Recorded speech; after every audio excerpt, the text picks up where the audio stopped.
Hello, this is SilverBullet909, and I'm giving a quick strategy guide to how to play roles in Bang. This applies to both the card game and dice game. Just to give a quick review of the game, it's a very fun game, and basically the way it works is you either by rolling dice or playing cards, you can defend yourself, heal yourself, or attack other players. You're trying to kill other players depending on what role you are. The sheriff is trying to kill all the outlaws and all the renegades. When all the outlaws and renegades are dead, the sheriff and his deputies win. The deputy is trying to help the sheriff in this. In essence, they're on the same team and is trying to kill all the outlaws and all the renegades. The outlaws are very simple as well. Their objective is to kill the sheriff. If the sheriff dies at any point in the game, the sheriff and deputy lose, and either the outlaws or the renegade wins, depending on the circumstance. If there's more than one person standing when the sheriff dies, the outlaws win. If there's one last man standing, the renegade wins. Which gets to the renegade, which I just sort of covered. But the renegade, he's a bit interesting.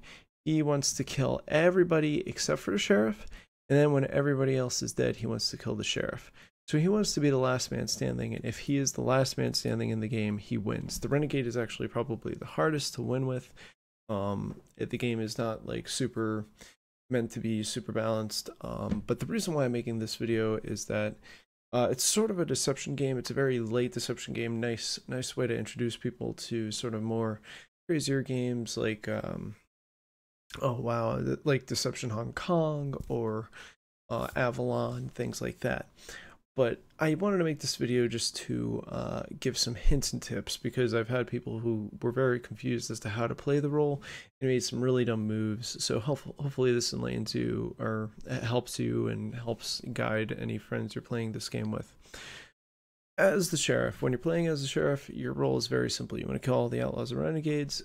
Something I forgot to mention, when the game begins, everybody knows who the sheriff is. The sheriff reveals himself. Everybody else's role is hidden. So the only thing that all players know is who the sheriff is. The sheriff knows absolutely nothing about the other players' roles. So as the sheriff, if you're the sheriff, you get to start the game. You have some extra health typically, and what you want to do is you want to just sort of damage everybody in the beginning. The game sort of has two phases.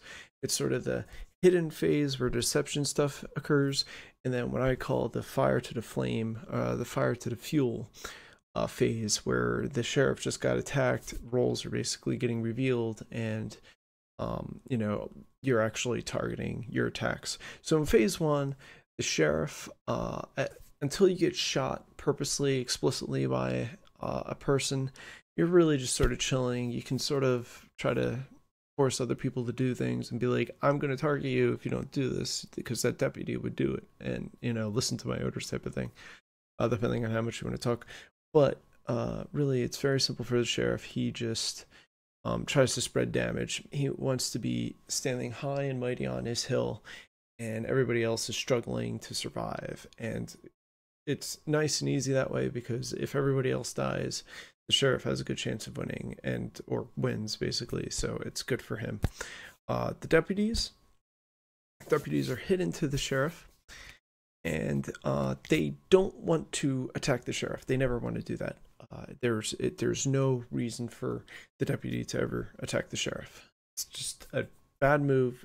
It's a no-no. All you want to do is attack everybody else, and attack and kill them, and sort of let the sheriff know that you're, you know, the deputy. You might want to heal the sheriff when he's hurt, which is sort of good at gaining the sheriff's trust. And really, the sheriff shouldn't, you know, attack people that heal him typically. But you know, in phase two, you specifically target the person who fires at the sheriff, but you also target everybody else, because the renegade's hiding in there somewhere. As the outlaw, you can sort of play it in two ways. In phase one, you could sort of attack everybody besides the sheriff to try to kill off the deputy or kill off the renegade, which will help your side, because the sheriff is in the back not really knowing for sure if you're you know, just an outlaw or a renegade or a deputy, you know, just attacking random people until somebody dies and their role is revealed. Um, as an outlaw, basically, for the first part, you can target other people, but you want to be careful to not accidentally target your own outlaws. The second you decide to attack the sheriff, that's when everybody who's an outlaw should attack the sheriff. There's more or less no reason to not attack the sheriff unless you're not able to. If you're not able to attack the sheriff, attack anybody else who is not the sheriff. Because you're going to want the deputy and renegade dead, ideally, so that they don't mess with your team and you help your team, basically, meaning less players are there to help the sheriff out.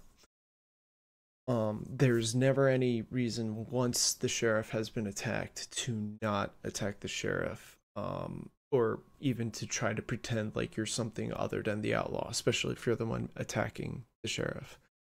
There's really no advantage. You want to kill the sheriff as quickly as possible because once the sheriff is dead, the game is over and you've won. So it's really super important. As soon as somebody attacks the sheriff, that's when phase 2 basically of the game is entered.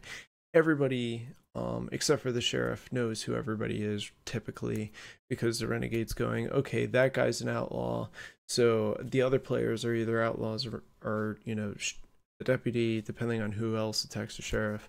The sheriff is going, okay, the person who attacked me is the outlaw, I'm going to be targeting him or her. And the deputy is going, oh shit, okay, that guy's an outlaw, I need to kill him, but I also still need to kill everybody else because they could be outlaws, renegades. As the renegade, again, this is the hardest role to win as, but what you're trying to do is twofold. This is probably the only part where deception actually occurs.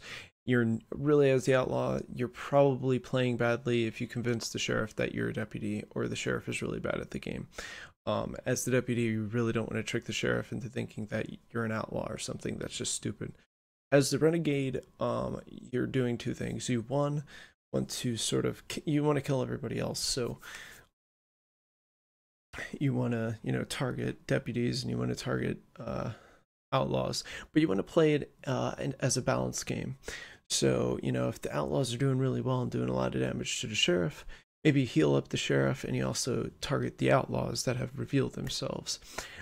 If the outlaws are dying or suffering and not doing really that much damage to the sheriff, you target the deputies and you don't really focus on shooting the outlaws because you don't really want to.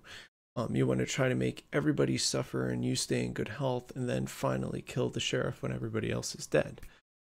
Again, as the renegade, it's really helpful sometimes to have the sheriff believe you're the deputy. This is the only point in time where having the sheriff believe you're the deputy actually helps, because let's say all the outlaws are dead, the sheriff is just sitting there and he doesn't know who to trust, either, you know, the one guy who is the actual deputy or you who are the renegade. He doesn't know which is which, and that's a really ideal situation to try to convince him to like focus attacks on the other player. It's even better if the sheriff ends up killing his own deputy because he gets super punished for it. As the sheriff, ideally what you want to do in that situation is just deal damage to both players, unless you're super confident that one of them is the deputy and one of them is the renegade. But really, you just want to build your hill up ever so higher and cause those other two players to be like super low on health. So when one of them finally kills the other, if the last player standing is the renegade, you can pretty much easily kill him and wipe him off the face of the wild western town. Really, that's it. It's a really fun game. Hopefully this helps you and sort of makes for good games, because it's a really good game as long as I think everybody sort of plays to their role and you don't have outlaws that attack the sheriff and then they're like, oh no, I'm not the outlaw, I'm the deputy, I'm shooting other players now, see, look. Because never any reason to shoot the sheriff explicitly unless you're the outlaw. Or the renegade, but those are special circumstances after everybody else has been revealed. Typically, as the renegade, you really don't want to attack the sheriff until you know, the outlaws and the deputy are dead. Typically, there are exceptions. You might want to damage him just because you can, but yeah. Anyway, this is Silver Bullet. Hope you enjoyed. I'm out.